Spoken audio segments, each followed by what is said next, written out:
Anakapalli నర్సీపట్నంలో CM Jagan పర్యటన భాగంగా ఉదయం నుంచి టీడీపీ నేతలను కౌన్సిలర్లను ముందస్తుగా పోలీసులు అరెస్ట్ చేశారు.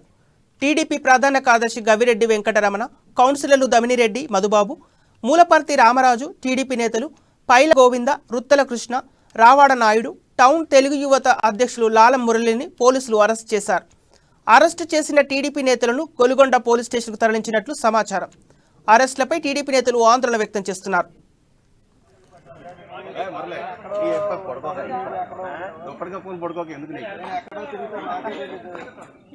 30వ తారీఖున ముఖ్యమంత్రి గారు పర్యటనకు వస్తున్నామని చెప్పి నిన్న అర్ధరాత్రి 12 గంటల సమయంలో మా ఇంటికి వచ్చి అక్రమంగా అరెస్ట్ చేసి ఈ రోజు స్టేషన్ కి తీసుకొచ్చి కనీసం మేము ముఖం కడకుండా కనీసం బ్రేక్ఫాస్ట్ చేయకుండా కూడా ఈ రోజు తీసుకొచ్చి ఇక్కడ స్టేషన్ లో మమ్మల్ని నిర్బంధించారు.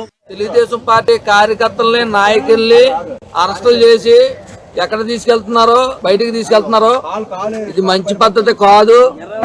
30వ తారీఖున ముఖ్యమంత్రి గారు పర్యటనకు వస్తున్నామని చెప్పి నిన్న అర్ధరాత్రి 12 గంటల సమయంలో మా ఇంటికి వచ్చి